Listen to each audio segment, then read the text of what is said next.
meus amigos e minhas amigas. Estamos aqui no Trilhante para conversar um pouquinho nessa sua reta final de preparação para o exame da OAB.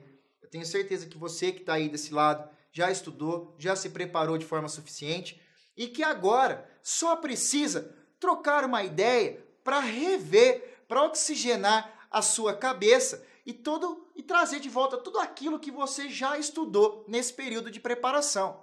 Eu tenho certeza que o resultado final disso será a sua aprovação. Bom, a mim foi dada a tarefa de conversar com vocês um pouco sobre direito administrativo.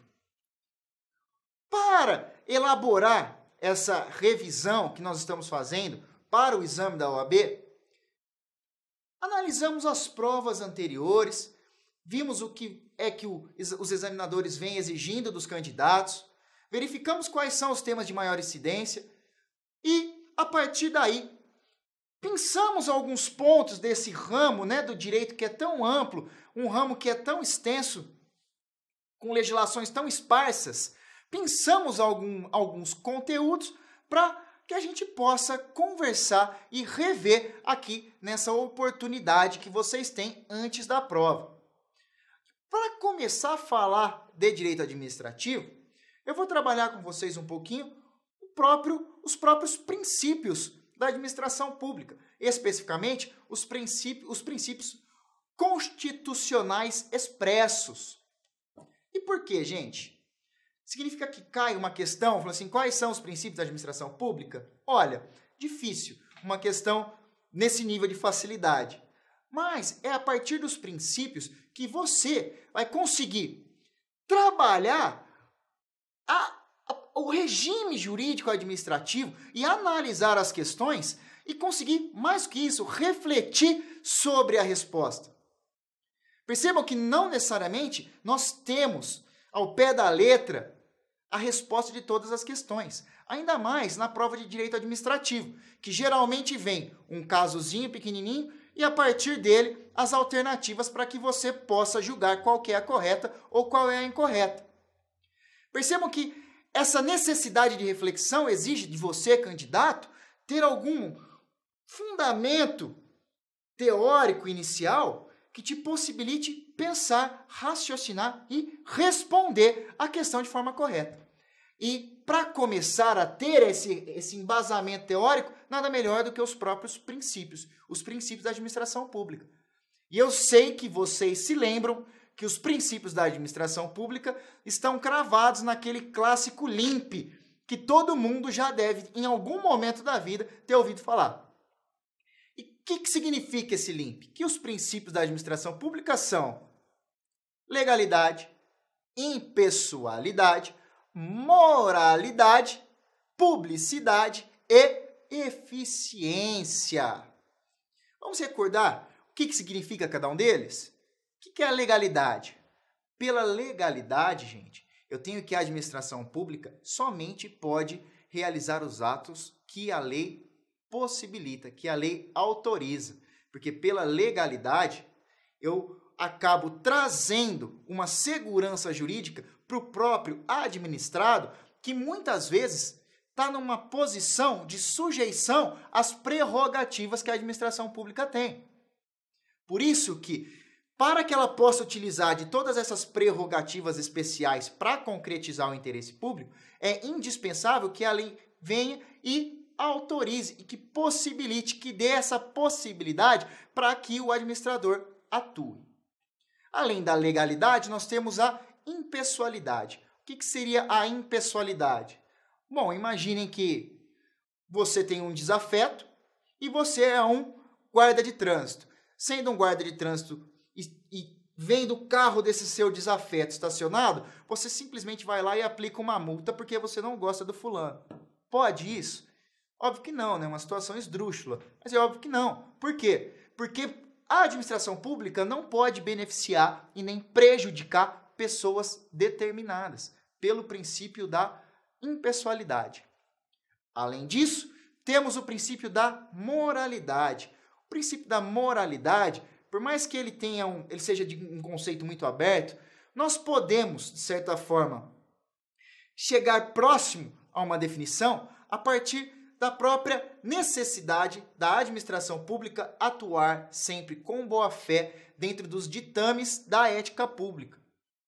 Além do princípio da moralidade, nós temos um outro, que é o princípio da publicidade. O princípio da publicidade, gente, muito importante, porque a administração pública, ela atua gerindo o interesse público e agindo em prol do interesse público, gerindo esse interesse público, ela precisa prestar contas para nós, os administrados. E como que ela presta contas para os administrados? De uma forma transparente. Por isso que eu não tenho atos secretos dentro da órbita da administração pública. E aí, muito cuidado. Por quê? Tema importante que, inclusive, pode ser objeto de questionamento, tá? Porque nós temos a Lei do Acesso à Informação, que ela vem dar uma certa concretização a esse princípio da publicidade. Pela Lei do Acesso à Informação, eu posso, excepcionalmente, em determinadas situações, cravar algumas informações com selos de sigilo. E aí, quem é que fala isso, gente? O presidente, por exemplo, pode vir e falar assim, olha, determinada informação, a partir de agora, será secreta, em decorrência da necessidade, em decorrência do interesse público, que essa informação não fique aí espalhada. Ou então, pode ser ultra secreta. E aí a Lei do Acesso à Informação vem e traz para a gente essas três categorias, que acaba possibilitando o sigilo da informação da administração pública. Mas percebam, a regra é sempre a publicidade, sendo o sigilo algo excepcional, dentro daquela classificação da Lei de Acesso à Informação. Perfeito? E o último, que é um princípio novo, que veio com a reforma administrativa do Estado, é o princípio da eficiência. Pelo princípio da eficiência, a administração pública ela tem que sempre buscar os melhores resultados com o menor custo possível. E todos esses princípios, minha gente, sempre deverão estar ali no jogo da administração pública com os administrados ou então a administração pública internamente. Todos esses princípios é que norteiam a atuação da administração pública. E aí, já mudando de tema, nós falamos diversas vezes administração pública, Estado, administração pública. E aí vocês ficam pensando, falei, bom, beleza, administração pública, Estado, mas isso não é muito abstrato? Obviamente, isso é muito abstrato. Por isso que a própria administração pública não consegue ser pensada se nós não estudarmos as pessoas que estão desempenhando, que estão manifestando a sua vontade. É aí que nós entramos no tema dos agentes públicos. E quem é agente público, gente, no Brasil? É só o servidor público? Não. É só o cara que passou no concurso? Não, também. Por quê? Nós temos uma definição ampla de agente público. O agente público é todo aquele que exerce uma função pública, mesmo que transitoriamente e sem remuneração. E aí, muita atenção, porque a gente muitas vezes acha que somente é agente público aquele servidor que passou no concurso público, estatutário, e não. Existem ainda outros agentes que podem muitas vezes sequer receber uma remuneração por ter desempenhado aquela função pública. Por exemplo, mesário, jurados. São os, por exemplo, agentes honoríficos, que são requisitados e acabam prestando esse serviço e exercendo, mesmo que transitoriamente e sem remuneração, a função administrativa.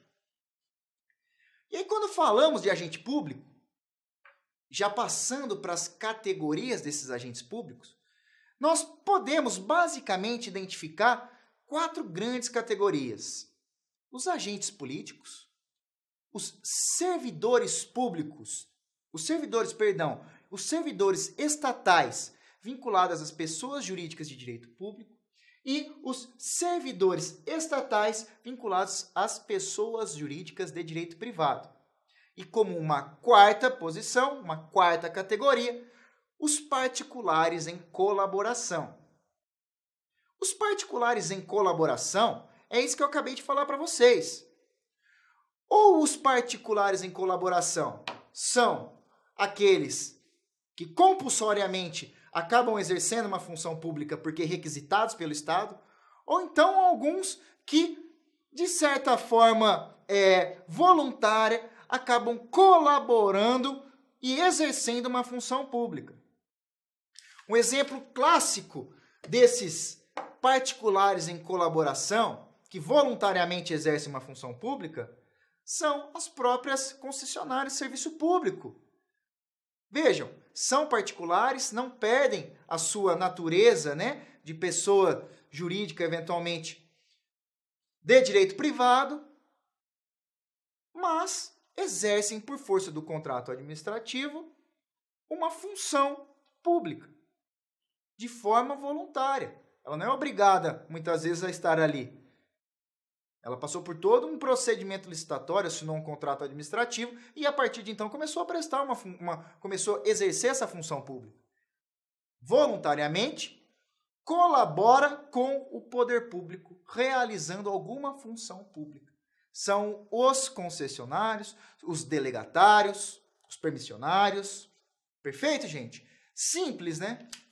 Os agentes políticos, por sua vez, durante muito tempo, era sinônimo daqueles agentes que exerciam algum mandato eletivo, tá? O que não está errado. Realmente, nós podemos identificar os agentes políticos como aqueles que exercem mandato eletivo. Só que o que acontece? Começou-se a ter uma certa discussão relacionado a alguns membros do Poder Judiciário, especialmente magistrados e Ministério Público. Por quê? São membros de carreira, concursados, foram aprovados no concurso público. Só que, apesar de serem membros de carreira, concursados, acabam exercendo uma vontade estatal, uma vontade de uma das estruturas do Estado, que é o Poder Judiciário. E aí uma parte falava que não, que os membros da magistratura e do Ministério Público não eram agentes políticos, e uma parte afirmava que sim, eles eram agentes políticos pelo fato de exercerem, de manifestarem uma vontade do Estado, de uma das estruturas de poder do Estado. E aí toda essa celeuma foi levada ao Supremo Tribunal Federal, que por fim acabou decidindo que membros da magistratura e do Ministério Público também são agentes políticos. E por quê? Pelo fato de manifestarem a vontade do Estado. Perfeito, gente? Nota importante. Agentes políticos geralmente são estatutários e não seletistas, tá? Em regra, né? Servidores estatais vinculados a pessoas jurídicas de direito público. Esses são aqueles que estão vinculados à administração direta ou então a autarquias e fundações públicas. Podem ser ou seletistas ou estatutários. A única regra que existe é que a entidade da administração pública tem que adotar um regime único. Se determinada entidade adotou que os seus servidores serão estatutários, seguirão determinado estatuto, então todos serão estatutários. Se determinado ente da administração determina que os seus entes serão seletistas, então beleza, todos serão seletistas, por conta desse regime jurídico único que deve ser aplicado aos agentes públicos nessa situação de servidor estatal vinculado a uma pessoa jurídica de direito público. Tá, gente? Isso é uma situação que durante muito tempo sofreu um pouco de discussão, tá? Agora, para fins de revisão, não vem o caso nós nos aprofundarmos nisso, justamente porque está, de certa forma, pacificado essa linha de entendimento, de que pode ser ou estatutário ou seletista, desde que a entidade tenha escolhido um regime jurídico único. Perfeito, gente? Tranquilidade? Além desses servidores estatais vinculados às pessoas jurídicas de direito público, nós temos também os servidores estatais vinculados às pessoas jurídicas de direito privado. E aqui, uma certa, vamos dizer assim, estranheza, tá? Porque eles não são necessariamente servidores. Porque, por estar vinculado a entidades, pessoas jurídicas de direito privado, existentes na nossa administração pública, acaba sofrendo algumas, acaba atraindo o regime jurídico do direito privado com derrogações realizadas pelo regime jurídico de direito público. Por exemplo, um servidor de uma empresa estatal, um agente público vinculado a uma empresa estatal. Nós temos duas grandes categorias de empresas estatais. Temos as empresas públicas e temos as sociedades de economia mista. Perfeito? Os seus agentes públicos, eles não têm diversas prerrogativas que um servidor público propriamente dito tem. Por exemplo, a estabilidade. Porém, eu tenho algumas situações em que eu acabo aplicando normas específicas desses servidores de direito público. Por exemplo, o ingresso. Numa empresa estatal, o ingresso na carreira se dá por meio de concurso público. Não posso realizar contratações à torto e direito como eu bem quero, como se uma empresa privada fosse. Eu tenho que ter todo um processo de contratação vinculado a um concurso público. Uma outra situação, e aqui muito interessante, porque já foi tema de prova, a OAB já pediu exatamente uma questão nesse sentido e que eventualmente pode vir a cair novamente, que é a questão do teto remuneratório. Nós sabemos que o funcionalismo público tem um teto remuneratório, perfeito? Como ficam esses agentes que estão vinculados às empresas estatais? Estão submetidos ou não a esse teto remuneratório? E a resposta para vocês é: depende. Se houver custeio advindo da entidade pública, por exemplo, a União financiando, a União custeando determinada empresa estatal e, por consequência, pagando os salários e tudo mais, aí nesse caso eu tenho uma vinculação ao teto do funcionalismo público. Se não houver esse custeio por parte de recursos vindos da União, dos estados ou dos municípios, ou até mesmo do Distrito Federal, aí não está submetido ao teto do funcionalismo público. Perfeito, gente? E a questão da OAB, ela cobrava exatamente isso, que você soubesse, primeiro, que a empresa, para entrar numa empresa estatal, seja ela uma empresa pública ou uma sociedade de economia mista, o agente tem que passar por um concurso público. E que o teto remuneratório está submetido ao custeio de uma das entidades, de uma das pessoas políticas, da União, dos estados ou dos municípios. Se fizerem o custeio, então está submetido ao teto remuneratório. Se não fizerem, aí não está submetido. Perfeito, minha gente? Como já falei para vocês, também esses servidores não têm a tal da estabilidade. E aí uma pergunta que eu lhes faço é: não tendo estabilidade, essa demissão desse servidor, desse agente público, ela pode ser ou não imotivada? O que vocês acham? Sabemos que não tem estabilidade, inclusive é súmula do TST, súmula 390, tá? Dialogando aí com uma outra área do direito, com o direito do trabalho. O que resta saber é se essa demissão tem que ser ou não tem que ser motivada. E aí tem um entendimento do TST que fala que não tem estabilidade. Nesse caso, aplica-se o regime jurídico de direito privado, e aplicando o regime jurídico de direito privado, a decisão não precisa ser motivada. A demissão não precisa ser motivada. Só que aí o STF vem como um contraponto, nossa Corte Suprema, e fala o seguinte, fala, olha, é irrazoável, foge dos limites da razoabilidade eu exigir o ingresso por meio de concurso público, mas a demissão ser imotivada.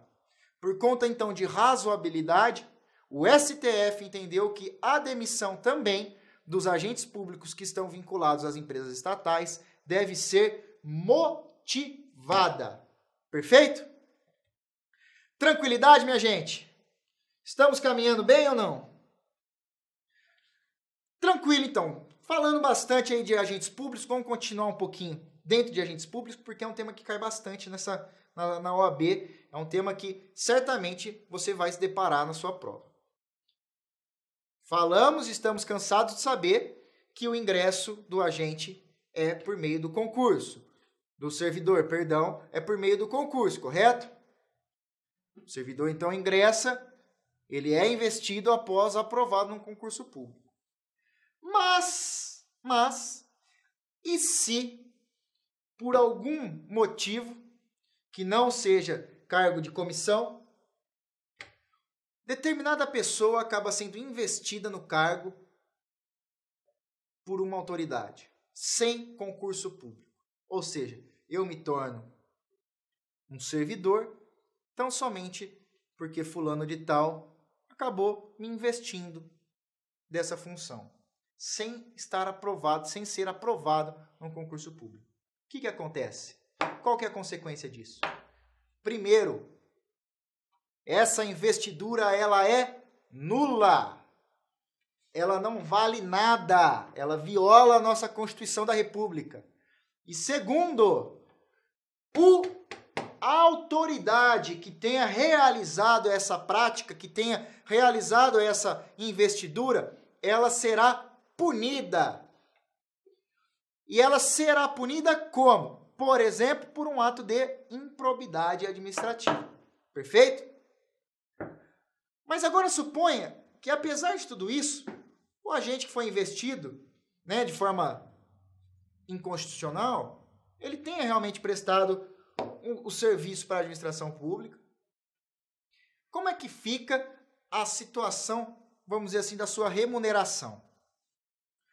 O que se entende é, as verbas salariais, elas serão devidas também nesse caso, apesar de nula, a contratação desse servidor,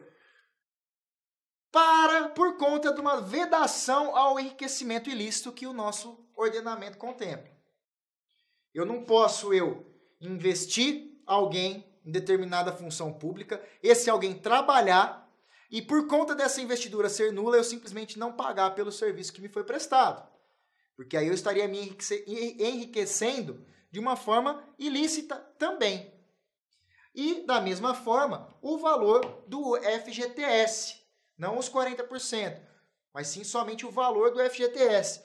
Por conta do artigo 19A da Lei 8.036 de 90. E atenção que esse artigo 19A já foi declarado constitucional pelo Supremo Tribunal Federal. Perfeito?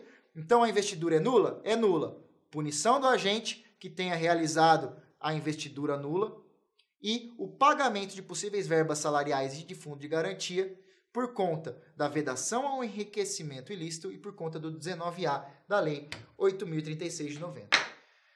Tranquilo, minha gente? Muito sossego? Muito fácil, OAB?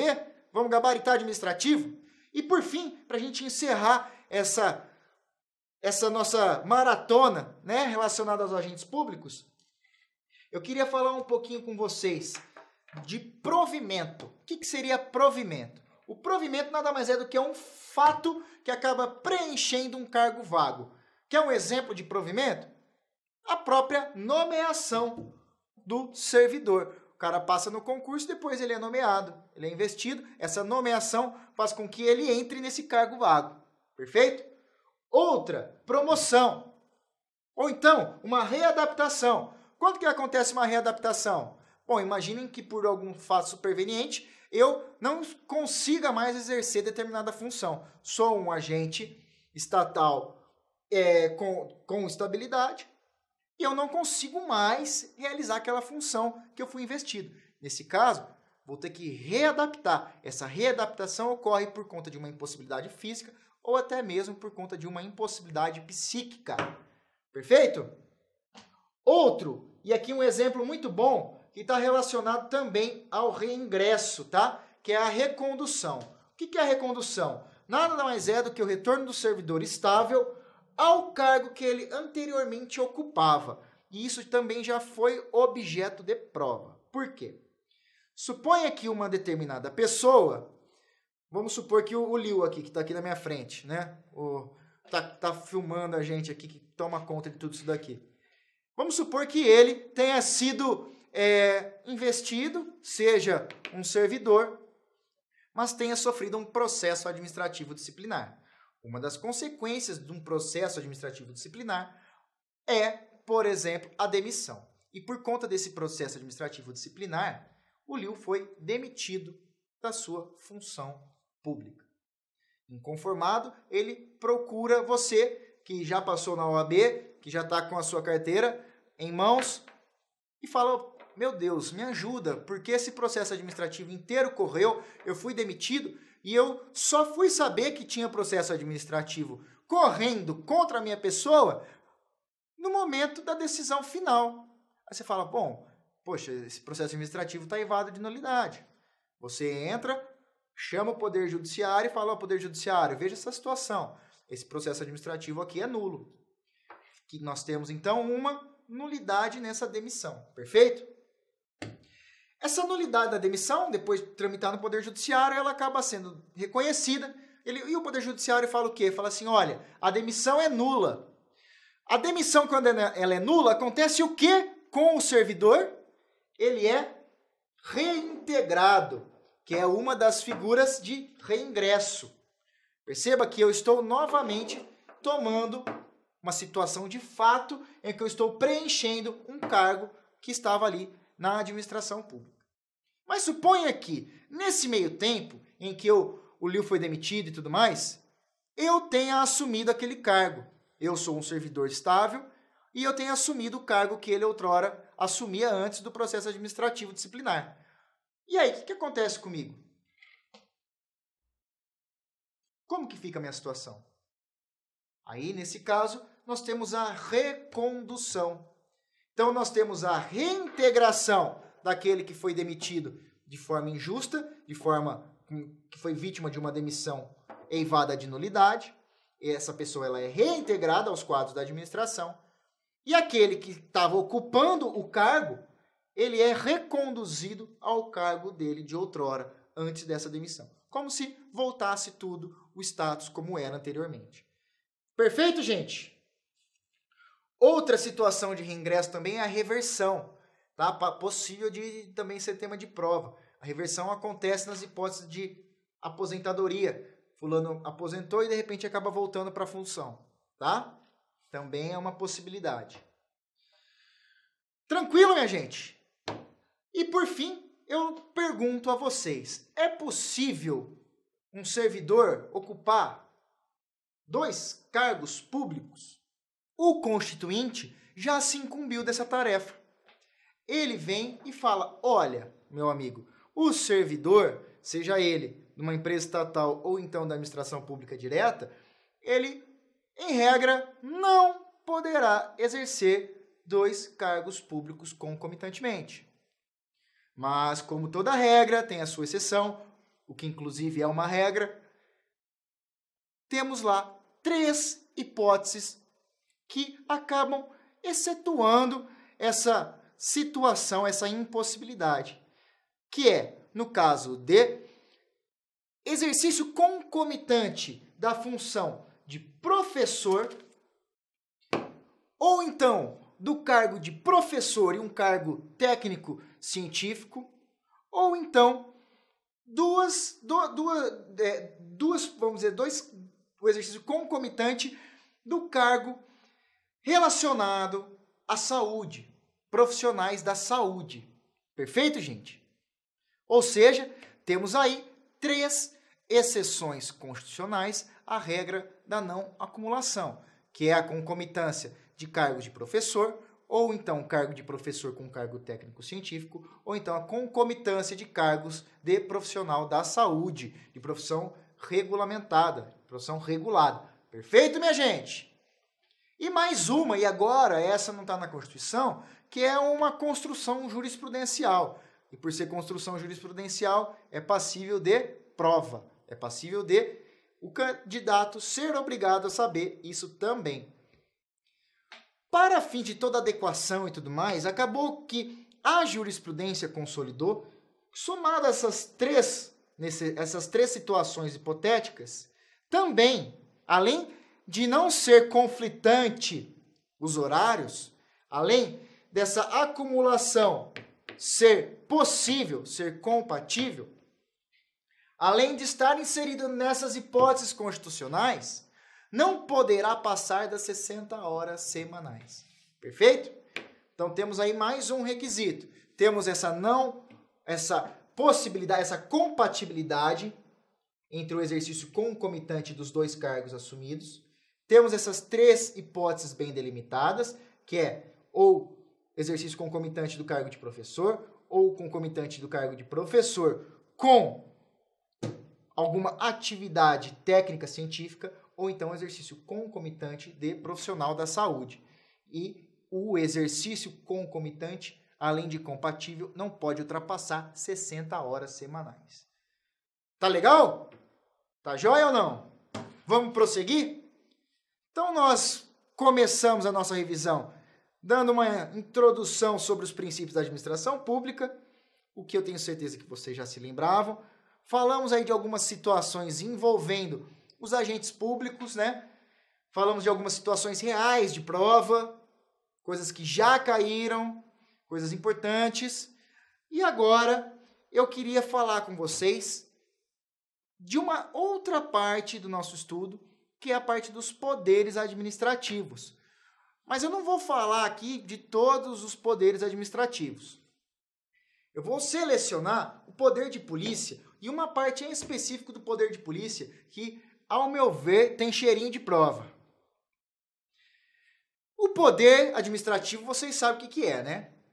É a prerrogativa especial que a administração pública tem de interferir aí na órbita de direitos, muitas vezes para poder concretizar o interesse público. Muitas vezes não, né? Sempre para concretizar o interesse público. Perfeito. Dentro dos poderes administrativos, nós temos diversos. Temos o poder normativo, temos dentro do poder normativo o poder regulamentar, temos o poder disciplinar, temos o poder hierárquico, né? O poder hierárquico ainda muito relacionado à própria estrutura da administração pública, né? Dividir entre administração direta e indireta. O poder hierárquico está relacionado àquela possibilidade, né, de o superior mandar num cargo subalterno. Ao lado do poder hierárquico, nós temos ainda o poder disciplinar. O poder disciplinar já falei. E temos o poder de polícia. O poder de polícia, gente, ele é muito interessante. Por quê? O poder de polícia está disciplinado lá no nosso Código Tributário Nacional. E, basicamente, o que nós compreendemos por poder de polícia é a prerrogativa especial da administração pública, é a prerrogativa especial que a administração pública tem de interferir na nossa esfera de direitos individuais de forma a limitá-los, restringi-los, adequá-los ao interesse público. Desse poder de polícia, por exemplo, decorre o poder que a administração tem de multar um carro que está estacionado em local irregular. Ora, eu tenho o poder de disciplinar aqui o trânsito local. Você, meu amigo, que não respeitou as regras de trânsito e que está causando um prejuízo ao interesse público, infelizmente tem que ser penalizado. Essa penalidade está dentro do poder de polícia. Outra situação que envolve poder de polícia, a própria licença, por exemplo, que nós temos para dirigir. O Estado ele vem falar, olha, você só vai poder dirigir, meu amigo, se você fizer lá as suas horas no Centro de Formação de Condutores, né? Para carteira A, salvo engano, são 25 horas, né? E depois dessas 25 horas, ser aprovado no exame prático. Antes disso, ainda tem um exame teórico, com aulas teóricas. Percebam que eu tenho uma ordem emanada da administração pública que me obriga, que entra dentro da minha esfera de direitos, de quereres, que me obriga a fazer essas aulas, prestar a prova, ser aprovado e somente então obter a minha licença para dirigir. Tudo isso, minha gente, decorre da necessidade de adequar os direitos e os interesses individuais ao interesse público. Porque vivemos uma sociedade, e uma sociedade minimamente harmoniosa necessita desse tipo de regra muitas vezes. Perfeito, então. Poder de polícia, eu acredito que vocês não tenham tantas dúvidas. Uma pergunta que eu acho interessante, e como eu disse a vocês, tem cheirinho de prova, é a possibilidade de eu delegar poder de polícia. O que vocês acham? Poder de polícia é delegável ou não é delegável? Dou-lhe uma, dou-lhe duas, dou-lhe três. O que é, então? É delegado ou não é? É possível ou não de se delegar? Para responder isso, minha gente, nós temos que entender os ciclos de polícia. A doutrina construiu essa corrente teórica de que o poder de polícia ele pode ser dividido em 4 ciclos. São eles a ordem de polícia, o consentimento de polícia, a fiscalização e o 4º ciclo, que seria a sanção de polícia. De uma forma bem direta, desses 4 ciclos, somente são delegáveis o 2º e o 3º. O 2º relacionado ao consentimento e o 3º relacionado à fiscalização. Perfeito? E por que a ordem e a sanção não são possíveis de ser delegadas? Para isso nós temos que entender o que cada ciclo faz, o que acontece em cada um desses ciclos. No primeiro ciclo, no ciclo de ordem de polícia, eu tenho que a administração pública realmente dá uma ordem aos administrados, que a administração pública vem e obriga os administrados a realizar algo. É basicamente um ato normativo que impõe condutas.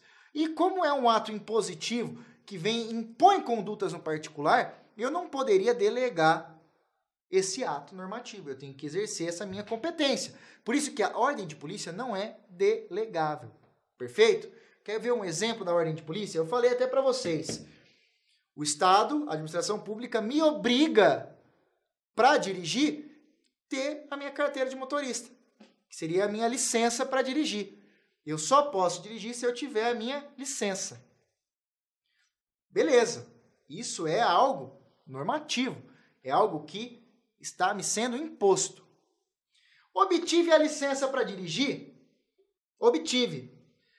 Essa parte em que eu vou obter a licença para dirigir, ela já é delegável. Por quê? Porque aí entra no consentimento de polícia.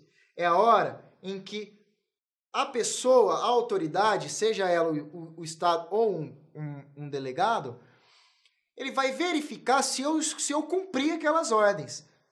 Vem fulano de tal e fala, olha, você fez os exames teóricos, passou na prova teórica, você fez os exames práticos, passou na prova prática.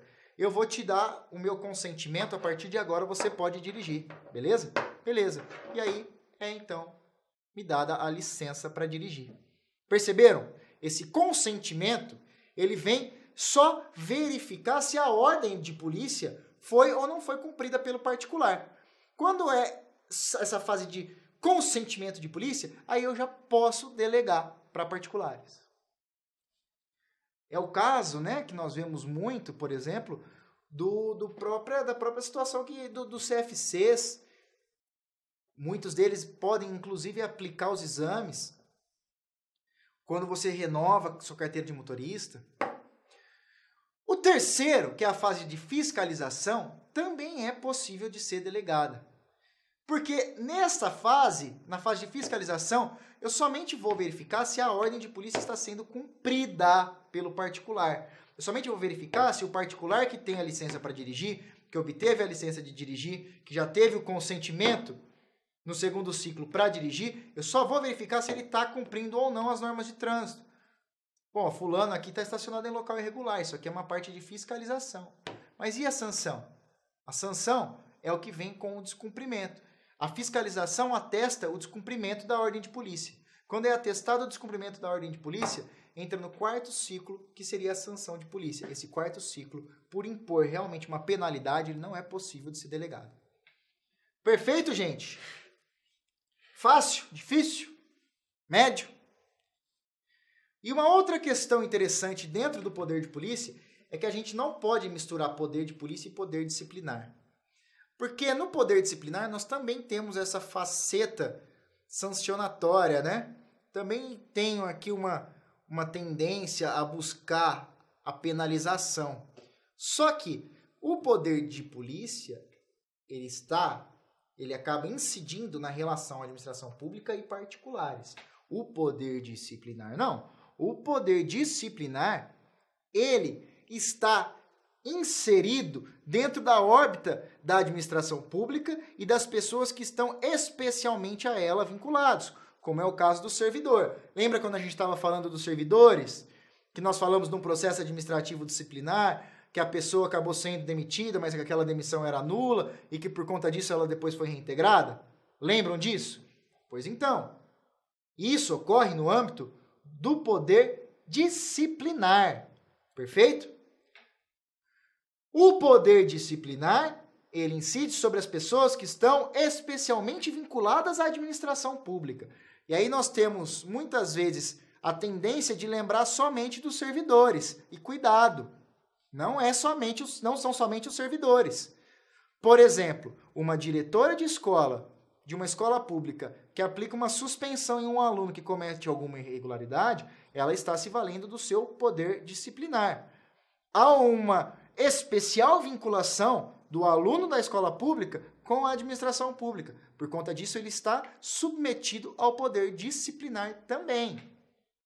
Ou então, um outro exemplo, e aqui interessante, porque dialoga também com algo que costuma cair em prova, que são os contratos administrativos. Um descumprimento do contrato administrativo que gera uma multa acaba sendo também um exercício do poder disciplinar por boa parte da doutrina. E por quê, gente? Porque eu tenho uma especial vinculação do particular, nesse caso, com a administração pública, que seria o próprio contrato administrativo. Esse próprio contrato administrativo que gera essa especial vinculação, prevendo multa, acaba se valendo de um poder disciplinar para penalizar aqueles que cometem infrações, aqueles que estão especialmente vinculados à administração pública e cometem violações. Perfeito? Bom, passando isso, eu queria falar com vocês de um último tema, e eu prometo, né? Porque senão aí já fica muito, né? Nossa revisão praticamente vira um curso. Que seria a intervenção do Estado na propriedade privada. Esse aqui é um tema bem interessante, tá, gente? Por que bem interessante? Porque a intervenção do Estado na propriedade privada, ela é justamente aquela faceta que revela esse poder especial que o Estado tem de interferir na órbita de direitos dos particulares. Essa intervenção do Estado na propriedade privada, ela pode se dar de duas formas. Ou de uma forma restritiva, ou então de uma forma supressiva. A forma restritiva, ela não subtrai a propriedade do particular. Ela não retira a propriedade do particular. Já na supressiva, diferentemente, eu tenho exatamente essa subtração da propriedade do particular. Perceberam? Dentro da intervenção restritiva, nós podemos mencionar diversas modalidades. Primeira delas, a servidão administrativa. A servidão administrativa nada mais é do que um direito real que é dotado de perpetuidade, em que a administração pública vem e impõe impõe ao particular que aceite o uso da sua propriedade em decorrência de algum interesse público que o justifique. Por exemplo, principalmente quem mora, né, em casas de rua, em casas que estão em esquinas, têm o hábito, já devem sofrer esse tipo de intervenção. E por quê? Porque nas casas de esquina é comum a gente ver a placa indicando o nome da rua. Não é comum? Você já deve ter visto em algum local, em alguma casa, alguma residência, principalmente no interior, né? Cidades menores, isso é muito comum. Isso nada mais é, gente, do que uma servidão administrativa. Porque o Estado vem e utiliza a minha propriedade, ele usa a minha propriedade com caráter de perpetuidade para afixar a placa indicativa do nome do logrador, com o nome da rua. Ou então, quando, por exemplo, eu preciso passar a rede elétrica. Eu preciso passar a rede elétrica e aí eu acabo impondo ao particular a utilização de sua propriedade de forma que ele tem o dever de tolerar, inclusive em caráter perpétuo. Ou seja, não tem um prazo. A servidão não nasce já com prazo para o seu término. Óbvio que pode ser que essa servidão seja extinta. Por exemplo, imagine que a casa venha a ser demolida. Essa casa de esquina que tem a placa fixada, ela venha a ser demolida por conta de um terremoto, por exemplo. Acabou a servidão, por conta de uma situação de fato. Mas a tendência é que ela se perpetue no tempo. E aí uma pergunta que sempre tem e é passiva de prova é: servidão administrativa gera indenização? E aqui, gente, é basicamente uma regra, né, para fins de prova, que se aplica a todas as intervenções restritivas, tá? A indenização, em regra, não se aplica, não cabe nas hipóteses de intervenção restritiva. No caso de servidão, então, não temos a possibilidade de uma indenização prévia. Eu somente serei indenizado de uma servidão se eu comprovar o meu prejuízo. Uma vez comprovado o meu prejuízo decorrente da intervenção restritiva, aí beleza, aí tem indenização. Caso contrário, não.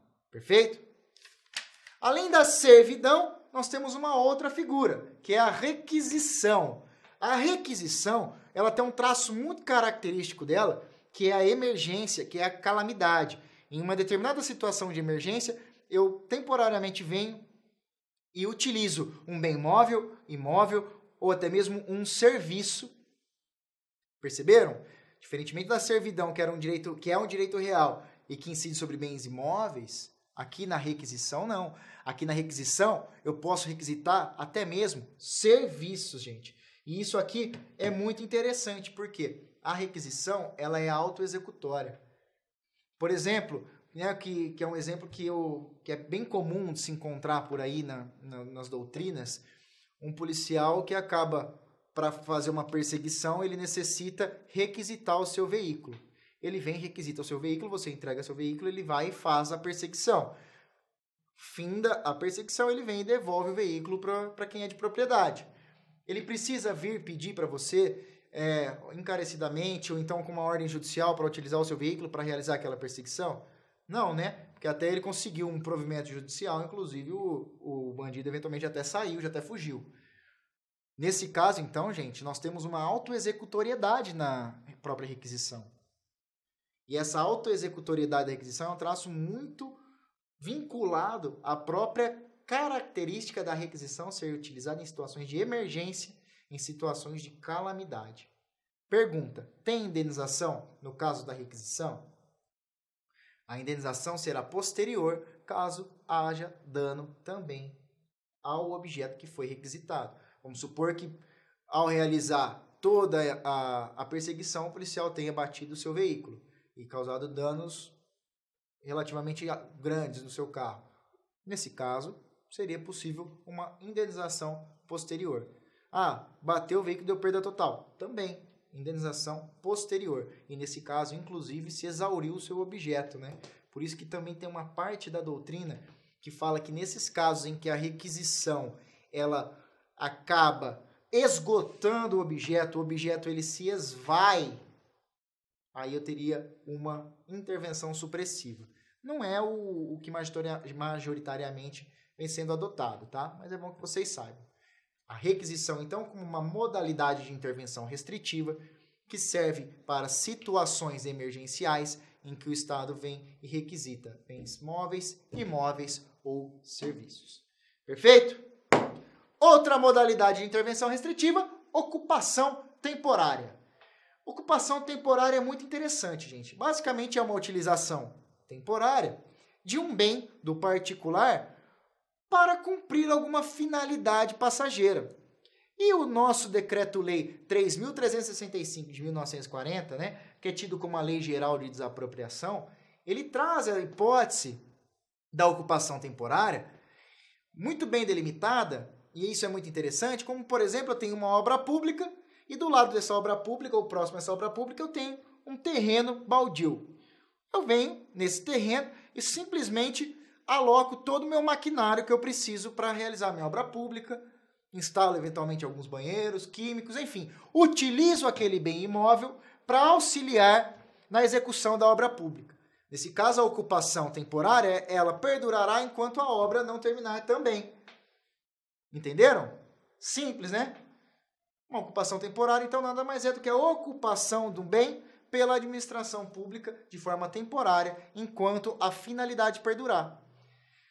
E aqui eu queria falar de algo que também tem cheirinho de prova, porque acaba juntando dois temas, que é também o tema dos contratos administrativos com as intervenções restritivas do Estado na propriedade privada, que é a possibilidade de intervenção, a possibilidade de ocupação temporária dos bens móveis, imóveis e até de serviços, né, que é o que fala na lei, quando a apuração de faltas graves cometidas num contrato administrativo. Ou então, quando seja necessário, por exemplo, em alguma situação em que um serviço esteja prestado de forma deficitária, é necessário o Estado vir se ocupar de todos os bens para, então, prestar o serviço de forma satisfatória para a população. Nesse caso, a própria lei de licitações e contratos também admite ocupação temporária. Muita gente fala que, por mais que fale de ocupação temporária, a disciplina, na verdade, é uma grande requisição. Mas, na legislação está escrito ocupar temporariamente, uma ocupação temporária. Como a legislação fala em ocupação temporária, nós vamos para a prova da OAB, tendo isso em mente, que é possível, no decorrente do contrato administrativo, de uma falta grave ou de uma deficiência na prestação do serviço público, o Estado ocupar os bens, serviços, os bens móveis, imóveis e serviços do contratado para fins de prestar aquele serviço de forma satisfatória para a população. Perfeito? E, após a ocupação temporária, outra modalidade que nós temos é a limitação administrativa. Gente, a limitação administrativa ela é muito diferente de todas essas. Por quê? Não sei se vocês perceberam, até agora nós falamos de intervenção e o objeto estava muito bem delimitado, né? Pô, eu vou ocupar temporariamente um bem imóvel, eu sei qual que é aquele imóvel. Eu vou aplicar uma servidão em determinada casa para fixar a placa, é aquela casa. Eu vou requisitar o carro do cara para fazer uma perseguição, é aquele carro. Perceberam? Na limitação administrativa, não. Na limitação administrativa, eu tenho uma restrição à propriedade privada, eu tenho uma restrição à propriedade do particular de uma forma genérica. E ela é muito comum da gente verificar no direito urbanístico e também no próprio direito ambiental, e aí dialogando com outra área do nosso direito. Quer ver um grande exemplo de limitação administrativa? Do nosso Código Florestal, quando ele vem e fala das áreas de APP. Ele vem e fala que, por exemplo, será a área de APP uma determinada metragem que seja marginal ao rio. Ou seja, a margem do rio é uma área de APP. Sendo uma área de APP, ou seja, uma área de preservação permanente, eu não posso tocar naquela área, não posso tirar uma planta sequer. Eu tenho que preservar aquela área permanentemente. Perceberam? Eu limitei a propriedade privada, impedindo do proprietário de usar, dispor, fruir da forma como ele bem quiser. Um outro exemplo de limitação administrativa muito comum que nós temos é quando se verifica os gabaritos de prédio. Sabem o que são os gabaritos de prédio? Eu tenho lá na lei municipal que proíbe que os prédios sejam construídos até uma determinada altura em determinada região. O cara, ele pode querer construir um arranha-céu ali. Se o poder público falar que não pode passar de 3 metros, não vai poder passar de 3 metros. E a propriedade dele ali está limitada. O uso, gozo e fruição dele ali está limitado.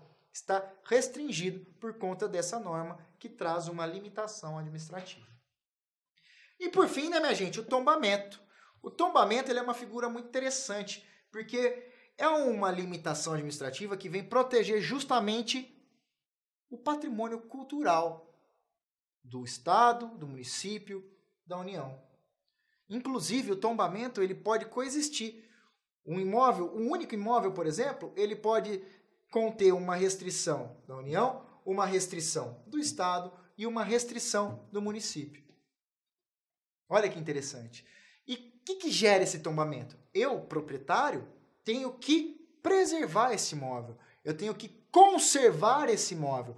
A partir do momento em que meu imóvel é tombado, eu não posso fazer o que eu bem quiser com ele. Não posso demolir, não posso sair pintando da cor que eu quiser, porque eu tenho que manter as características originais que remetem ao patrimônio cultural. Perceberam? A memória histórica, a memória cultural de determinado povo, de determinado estado, município ou união. Perfeito? Mas eu, como proprietário, tenho o dever de conservar. Perfeito. E se eu não tenho dinheiro? O que eu faço? Pede para o poder público. Inclusive, é um dever seu. Preciso conservar. Preciso manter aquele imóvel com as características originais. Mas para isso, necessariamente, eu precisaria fazer algumas reformas. Eu tenho que pedir para o poder público. Se eu não tenho dinheiro, eu peço para o poder público. E se o poder público não me dá? O que acontece? Aí nasce o direito do proprietário pedir o cancelamento do tombamento. Perfeito, gente? Sossegado? Tranquilo? A outra modalidade que eu gostaria de falar com vocês já entra nas intervenções supressivas. A intervenção supressiva é aquela que subtrai a propriedade privada, subtrai a propriedade do particular. É o caso da desapropriação.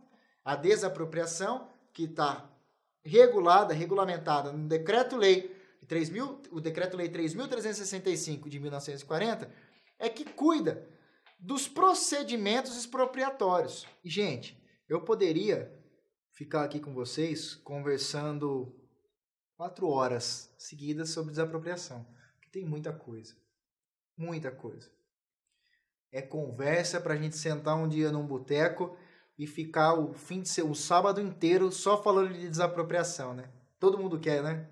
Todo mundo quer conversar no momento de lazer sobre direito? Eita, mano, advogado é coisa chata mesmo, né?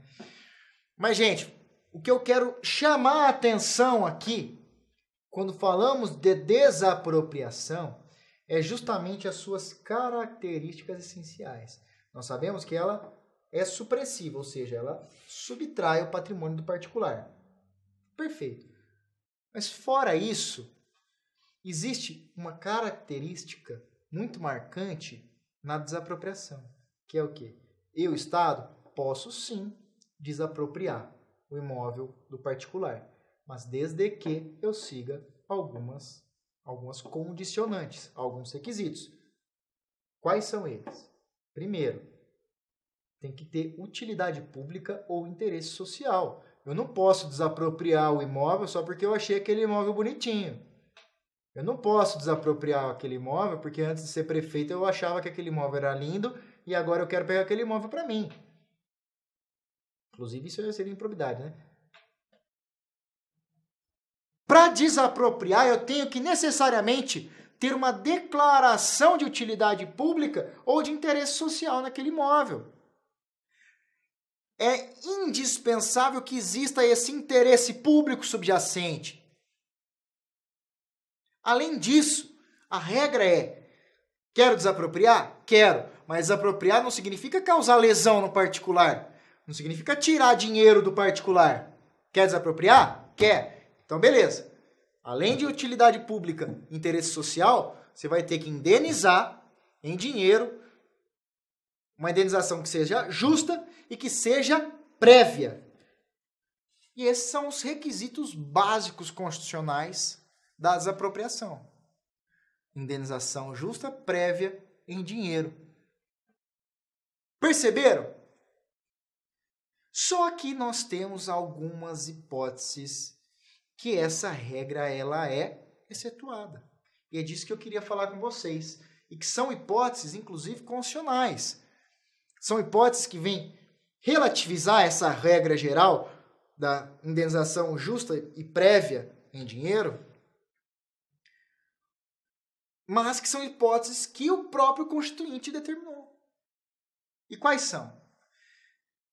Para começar, que todos os entes podem, em tese, desapropriar, tanto Estado, quanto municípios, quanto União. Perfeito. Só que existem duas hipóteses que somente a União pode realizar esses atos expropriatórios do imóvel particular. Quais são? A primeira delas é a desapropriação por interesse social para fins de reforma agrária. Se a União quiser desapropriar para realizar a reforma agrária, eu poderei subtrair esse patrimônio do particular e digo mais, além de subtrair esse patrimônio do particular, a minha indenização poderá ser paga em títulos da dívida agrária resgatáveis em até 20 anos.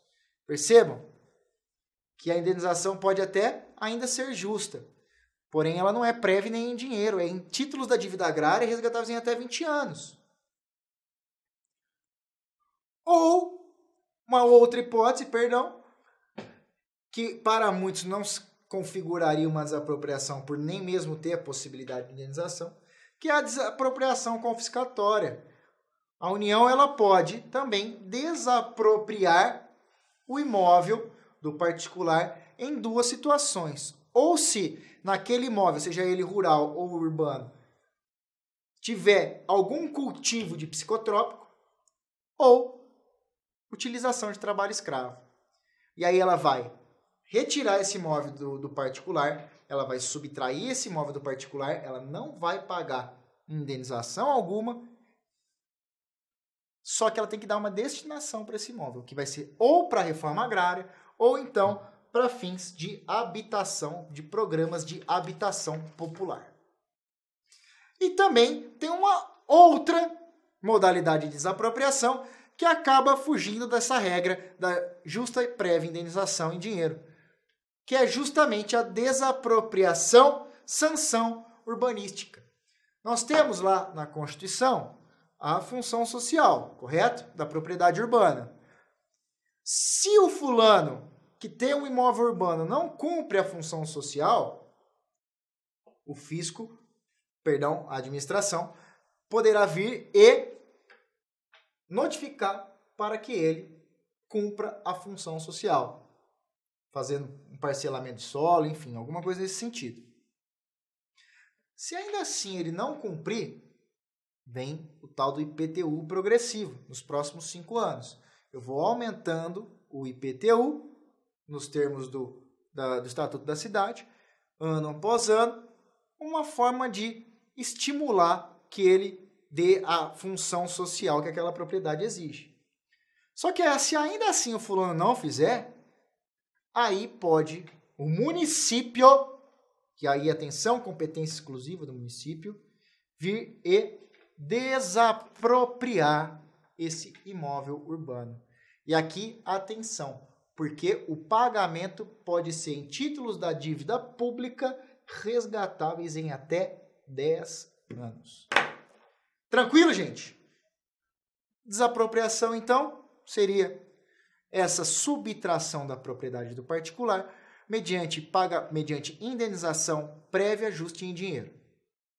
Temos, então, 3 hipóteses que excetuam essa regra geral, que estão delimitadas na Constituição, que é a primeira, a desapropriação por interesse social para fins de reforma agrária.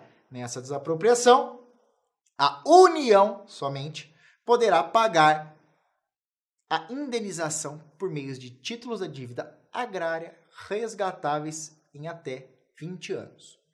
A desapropriação confiscatória, se constatado no imóvel a utilização, o plantio de psicotrópicos ou a utilização de trabalho escravo.